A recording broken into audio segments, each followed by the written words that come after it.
Good morning everyone and welcome to our Living Museum exhibit titled The Philippines in the Advent of Rizal. Today, you'll travel back in time and explore the Philippines during the 19th century, a time of trade, transformation, and awakening. As you walk through each stations, you'll meet historical guides that will tell stories about the early 19th century. Let's begin the journey and step into history. Welcome to our first stop. This map shows something very important. The Philippines was already part of a busy trade network long before Spain arrived in 1655. In fact, historian Bridget Tremel Warner points to the year 1380 as proof that the islands were already active in international trade. That means Spain didn't discover the Philippines, it was already here, thriving and connecting to the world. Look at the arrow in the map. They show a good flow between China, Japan, and Manila. China brought their goods to the Philippines such as provision, physical goods, and supplies, silk, porcelain, ammunition, and received payment in the form of silver which bring back to their country. China got interested to trade in the Philippines because they are after of the silver money. Japan, on the other hand, came to the Philippines to buy product from China since there was no direct trading between the two countries before. Japanese bought Chinese silk, porcelain, and tea. Japanese traders brought with them silver swords and lacquerware. The local goods in the Philippines such as beeswax, gold, cotton, and rice are also traded to Europe along with Chinese silk and ceramic through Mexico. In addition, Philippines was not discovered by Spain where the findings of Birgit Tremel Werner. Here are her proofs. In 1380, Spain came in March 16, 1521. Our population was between 1 to 2 million. Natives were conversing in different languages. We were deity worshippers. We have Baybayin script of 20 letters. Islam was brought by Indonesian and Malays. Datu as our rulers. In the year 1982, the Maay traders brought pearls, forest products to Guangzhou, China. Dato killing of Butuan sent two tributes mission to Beijing. Natives from Pangasinan owned porcelain, wool silk, and cotton garments. Now, let's reflect and see what this map truly tells us. Long before the Spanish arrived in 1565 and even before Magellan landing in 1521, the Philippines was already deeply connected to global network in 1380. Our island were a part of a lively flow of goods, culture, and people trading directly with China and Japan and indirectly reaching Europe through Mexico. Our ancestors weren't isolated villagers, they were global participants. They welcomed silk, porcelain, and silver and sent out beeswax, gold, and forest products in return. With bustling sports, multilingual communities, and spiritual traditions of their own, Filipinos were already shaping a dynamic regional economy. This early globalization helped build the foundation for Filipino identity, one that would later awaken and find its voice through figures like Rizal. Because long before the word globalization was even coined, the Philippines was already living it. Now let's proceed to export and import value. Let's take a closer look at the growing Philippine economy in the 19th century.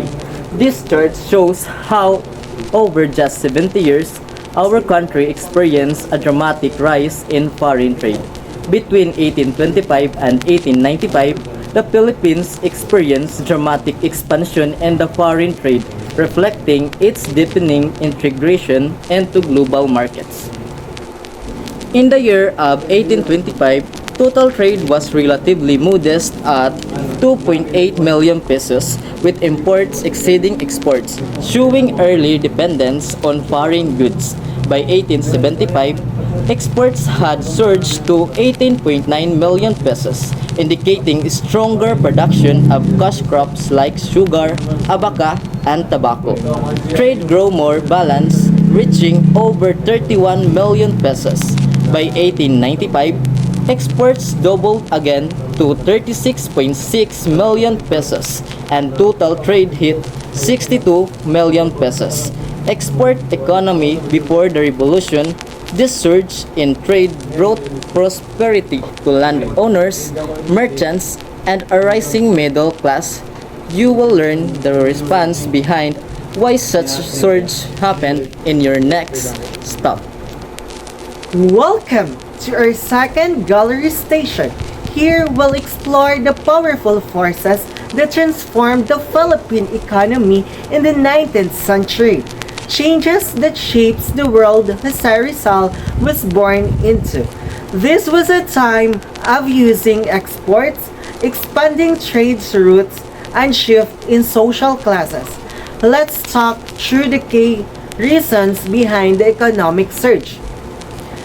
Cash crops and export boom. In the early 80s, the Philippines shifted from subsistence farmer to a cash crop economy, producing goods for international markets. The crops that became the backbone of exports growth are sugar, abaca, tobacco, coffee, and indigo. Rural prosperity. A full land use as exports demand increased, landlords, inquilinos began maximizing every hectare. Idle lands were converted into farms to cultivate sugar, abaca, tobacco, and rice. Dual cropping. Farmers practice dual cropping, meaning they grow two kinds of crops in one growing season. Sugar in the wet season, rice in the dry season. This increases yield and income, helping support both local consumption and exports. Increased production of sugar. Sugar became the leading cash crop, especially in Negros and Pampanga. Its production soared due to high foreign demand, improved milling techniques, and better land management.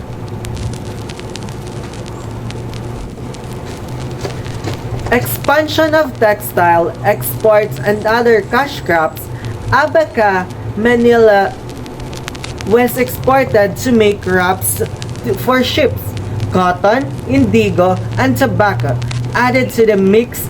These goods made the Philippines as a reliable supplier in the global trades, attracting investors and foreign merchants. Opening of Suez Canal in 1869, the world witnessed a major turning point in the global trade. The opening of the Suez Canal, a sea-level waterways in Egypt that connect to the Meridian Sea of the Red Sea. Engineering marvel was led by the Ferdinand de Lettres, a French diplomat and visionary who spent 10 years overseeing its construction. For the Philippines, the canal's opening was transformative. The first is the shorter travel time, followed by the spread of ideas and education, and boost to trade and prosperity, and with the abolitions of the galleon trades over ports in the were opened, such as Cebu, Iloilo, Zamboanga, and Pangasinan. Migration of Chinese to the Philippines. We explore how a wave of migration reshaped our economy and culture. The arrival and the rise of Chinese migrants during the 19th century. Let's begin with the numbers. In 1847, there was around 5,700 Chinese residents in the Philippines. But after 1850, something's changed. The Spanish government allowed the Chinese to permanently settle in the Philippines with the conditions that they have to accept Christianity and to be baptized. They will marry natives and they have to settle only in Manila, which is why in Binondo we have so-called Chinatown. With this, migration surged dramatically. By 1886, the Chinese population has reached 66,000 officially, and some as high 90,000 unofficial. Most of them came from Fujian province in southern China, a region with a long history of maritime trades. These migrants did not just settle quietly, they become active players in our economy. They are serving as middlemen and wholesalers, connecting rural procedures with urban markets. They're running shops, investing in lands, and dominating local commerce, especially in Manila, Cebu, and Iloilo. It's creating the exports economy, particularly in sugar, avocado, tobacco, and textiles. But their influence wasn't limited to business. Many intermarried with Filipinos, forming a Chinese mestizos Class A group that grow wealthy, educated, and eventually play major roles in social reform and nation building. This migration gave the economy new energy, expanded the merchant class, and helped develop urban centers.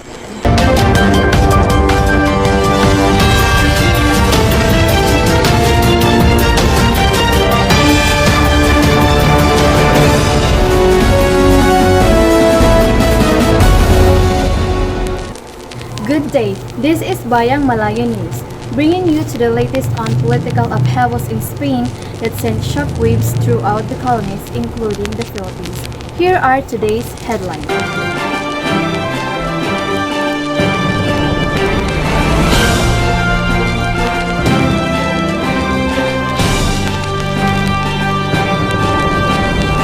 Political differences between the conservatives and liberals.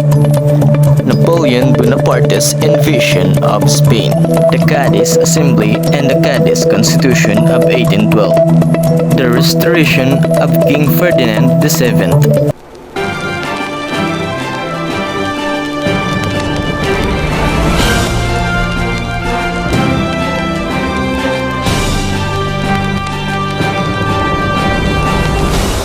Let's go now to our field reporter. Reporter number 1, Mr. Manaba. Why are conservatives and liberals clashing so fiercely? Thank you, Miss Baran. I'm reporting live from Madrid, where tensions are high between two opposing forces, the conservatives and the liberals. The liberals support a constitutional government where power comes from the people. They believe in civil liberties like freedom of speech and the press, equal rights, and reducing the church control over politics. They want open market, modern education, and broader participation in society. On the other hand, the conservatives are fighting to keep the monarchy strong and centralized. They prefer limited change with power held by elites. They insist that the church remain dominant, restrict who can vote, and censor ideas that challenge tradition for them.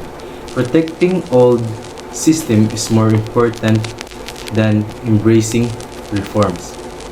These ideologies are causing unrest across Spain, and the conflict is spilling into its colonies, including ours.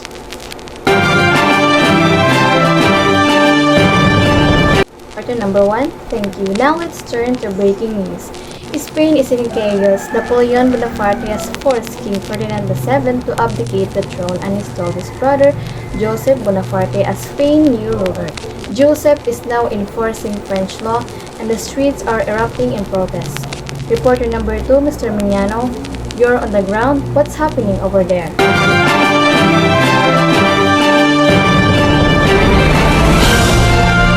Thank you, Miss Barantes. I'm here in the heart of Madrid where the streets are filled with unrest and uncertainty just days ago.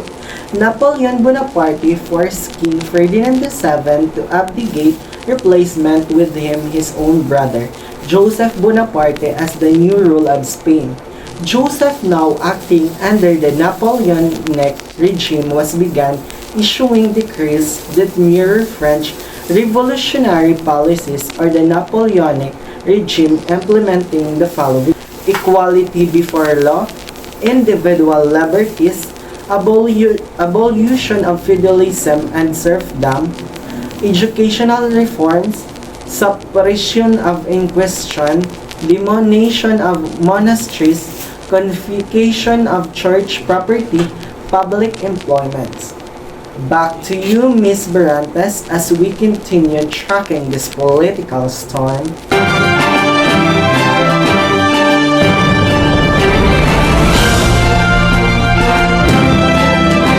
Milestone in our coverage is the creation of the Cortes, Spain official lawmaking body, a movement that not only reshaped Spanish governance but also gave the Philippines a seal at the table. Reporter number 2, tell us about the historic development that marked a turning point in our colonial relationship. Tell us more about the formation of the Cadiz Assembly and how a Filipino voice was heard for the very first time in Spain, partially halts.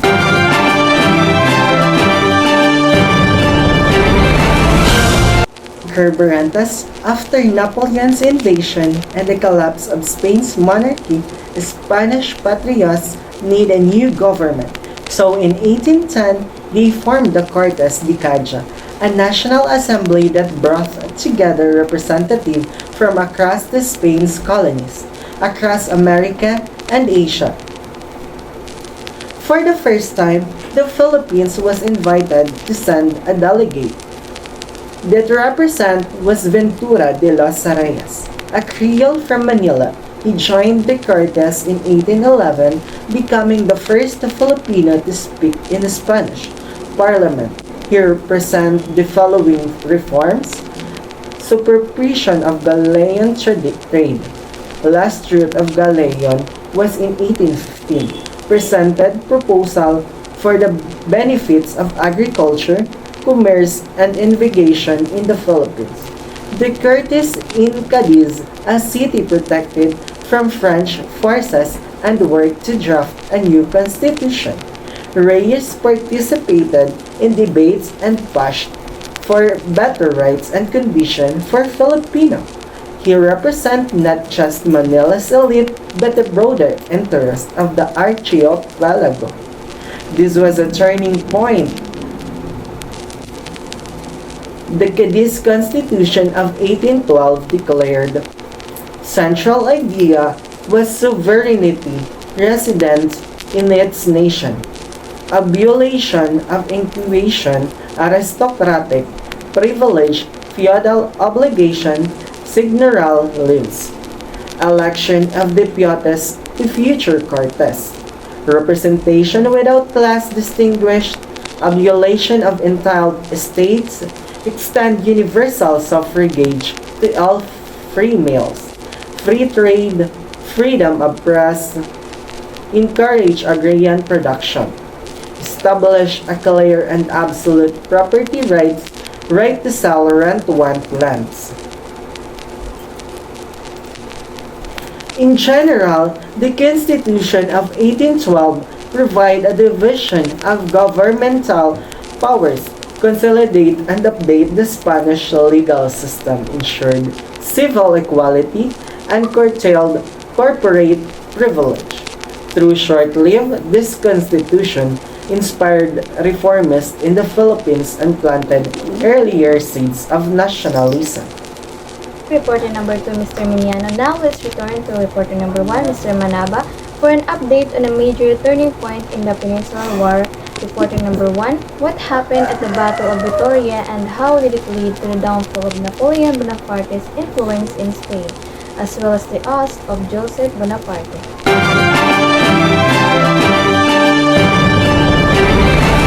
Thank you, Ms. Barantes. This live coverage, the Peninsular War is happening. I'm standing near the battlefield where on June 21, 1813, a decisive clash unfolded. A combined force of British, Spanish, and Portuguese troops led by the Duke of Wellington launched a coordinated attack against the French army commanded by King Joseph Bonaparte and Marshal Jean-Baptiste Jourdan II. Overwhelmed from multiple directions, Wellington's forces attacked in 4 columns, cutting off escape routes and forcing the French into retreat. Right now, they are over 7,000 French casualties, 151 cannon lost, massive amount of loot, and supplies abandoned. Joseph Bonaparte fled, effectively ending his reign as King of Spain.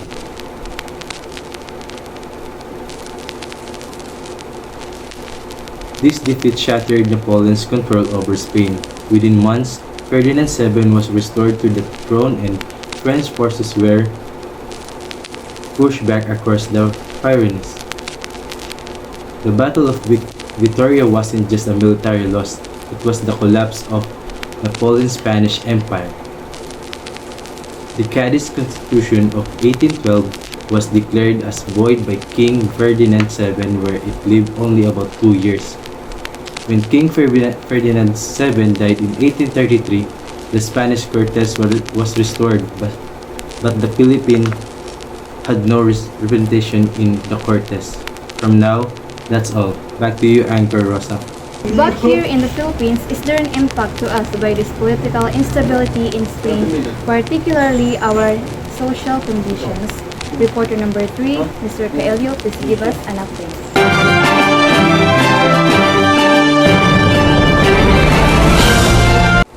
In the Philippines, the Spanish colonial government instituted a new social structure and a tribute system. Back then, the social system was like a ladder. At the very top were the Spaniards with a pure Spanish blood. They had all the powers. Below them, whereas the native Filipinos, the Chinese mestizos, and the pure Chinese. We were at the bottom, and that shows who really controlled things. When it came to taxes, the system was unfair. The powerful Spaniards did not have to pay any tribe or tax, but we, the native Chinese and Sanglias, we are the one who had to pay.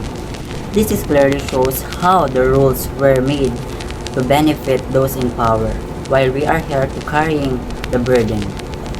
Another situations are right here, the secularization movement in 1770s.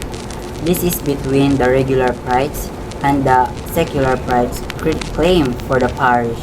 Regular prides are the pure blood Spanish belong to the religious orders.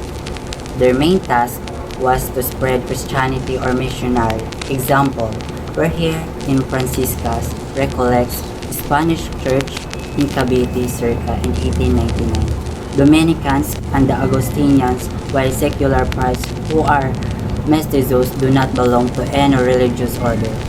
They were trained specifically to run the parish and were under the supervisions of the bishops. The secular prides were taken over of their parish by the regular prides, which made them err in their sentiment. With me is Father Jose Burgos, one of the secular prides who is supported to the secularization movement.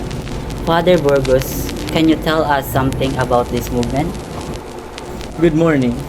The result of political instability in Spain led to gaining it of independence of their other colonies in Europe and Asia, which lured regular priests to come to the Philippines and took over our parochial churches assigned to secular priests and made us simply their assistants. This heightens when the bishop insisted to visit the Philippines as part of their duties.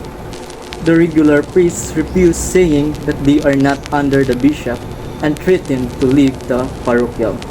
They even insisted that we, secular priests, are not capable enough to run churches.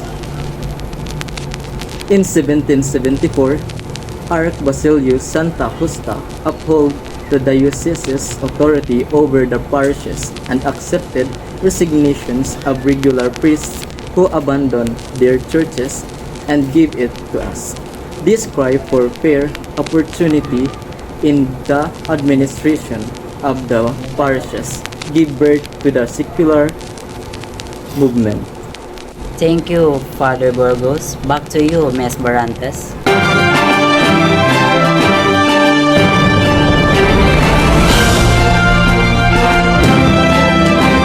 Please give us an update on the uprising made by the workers at the Cavite Naval Yard.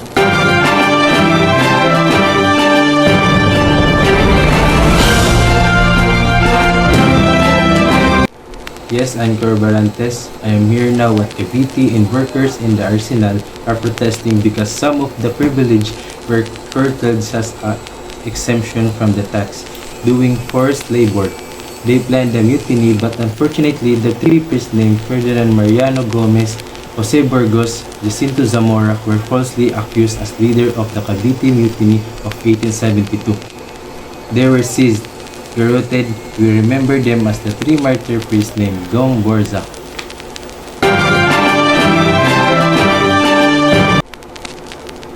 We have known Father Burgos was indeed a close friend and mentor to Paciano Rizal, Jose Rizal's older brother. While studying in Manila, Paciano lived and worked with Father Burgos, who was deeply involved in the secularization movement and known for advocating the rights of Filipino clergy. His association with Burgos made him outspoken against friar abuses, and it even led him to being barred from taking his final exams due to his known closeness with the priest. The execution of Burgos in 1872 left a lasting impression on Paciano, which he had passed on to his younger brother, Jose Rizal. In fact, Rizal's decision to use the surname Rizal when he enrolled at Ateneo instead of Mercado to avoid being linked to Paciano, who was already under surveillance because of his ties to Burgos. Another top news today is the return of the Jesuits to the Philippines. We recall that the Jesuits were banned and was exiled in all colonies under Spain because their teaching raises the moral level and human dignity of ordinary people. Jesuits sets up educational ideals in calculated justice, equality of all men, human dignity among the children of kings, Caesars, and members of the nobility. They objected such educational policy and petitioned that Jesuits be exiled and stoppage of their teaching. But the Russian Caesars did not follow the papal order and allowed about 150 Jesuits to continue. After 40 years after, the society received permission from Pope Pius VII on August 14, 1814 to restart conducting their activities, and they came back to the Philippines and established Escuela Municipal de Manila, later named as Ateneo Municipal de Manila, or now the Ateneo de Manila, where Rizal himself received his early education. And as we journey back to 1870s to account the birth of Filipino nationalism, we spotlight two trailblazers who planted the seeds of nationalism while studying in Spain. It is Pedro Paterno and Gregorio Santiago. Paterno is a poet, novelist, and cultural visionary. In his poem Sampaguita and his novel Ninay, Paterno became the first to celebrate a uniquely Filipino personality. His work showed the richness of Filipino culture, challenging colonial narratives and giving voice to a nation's souls. Then there's Santiago. With his bold book El Progreso de Filipinas, he didn't write poetry, he wrote truth. He tackled real issues like poverty, tribute, and injustice. He condemned the unfair tax system that exempted Spaniard and Spanish mestizos, leaving native Filipinos to bear the load. He was the first to explain Filipino indolence as a reaction to centuries of oppression, not as a racial flaw. Together, these thinkers help awaken a sense of pride, identity, and hope, igniting the flame of nationalism that would later blaze in Rizal's time. Those are the news today. I am Rosamy Barantes saying thank you for listening.